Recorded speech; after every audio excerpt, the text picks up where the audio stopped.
The box here. Right, KT, Trump says none of this would have happened if he were president. Do you agree with that? Absolutely right. You know, why has this happened? You've outlined all the reasons that the Biden administration has failed in its foreign policy. But the first one you talked about, energy independence, is one of the keys. When we had energy independence, the price of oil was really low. Iran, Russia, our adversaries were broke. They couldn't afford a war. Biden reverses that. Iran has a lot of extra money. He stops the sanctions on Iran. Iran can sell the oil. All of a sudden, Iran is flush with cash that it can pay for terrorist activities and its own nuclear program. So none of that would have happened during the Trump administration. But the other thing is that Trump made really clear, I stand with Israel no matter what. And I do think that the countries in the region, as well as countries around the world, knew that Donald Trump was capable of letting our allies do whatever they needed to do to protect themselves, so that Trump would have Israel's back if Israel had to go into Gaza, if Israel had to go and deal with Hezbollah in the north, if Israel decided to go take out Iran's nuclear sites. Does anybody think Joe Biden will allow any of these things to happen? No. He'll, at the end, mark my words, Stuart, within a month's time, probably within 2 weeks' time, Biden will be calling for ceasefire. Israel will be the bad guy in the Middle East. Israel will be responsible for all these things. And then Israel could well be alone within a month.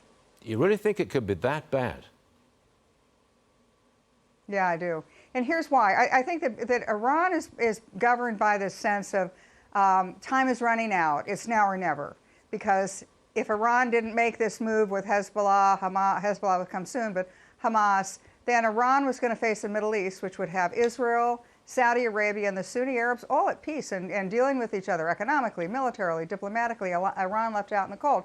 So Iran says, it's now or never for me. I got to go. I got to push my proxies in the Middle East. What I worry about is that as public opinion shifts and changes, and it will, because the pictures you're going to start seeing are going to be what's happening in Gaza. Yep.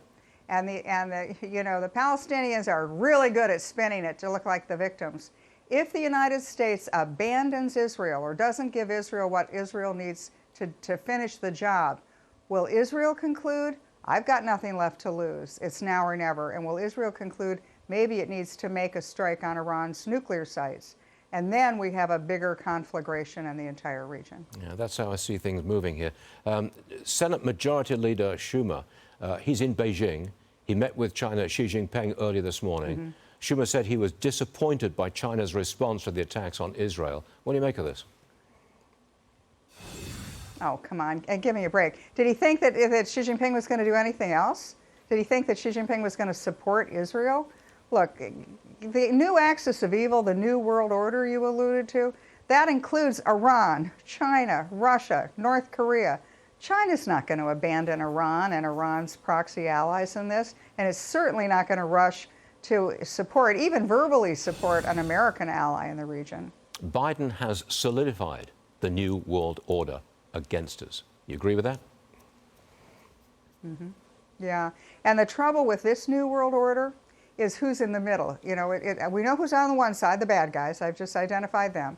We know who the good guys are, the United States, hopefully our European allies, hopefully our Asian allies. But in this new world order, how are the Europeans going to deal with, for example, trade with China? Are they going to be willing to divest in China, not invest in China, not let China invest in Europe or Germany? Is Germany not going to sell its cars to China?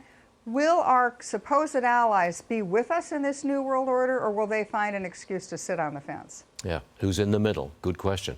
KT McFarland, thank you very much for joining us on a very important day. We appreciate it. Thank you very much.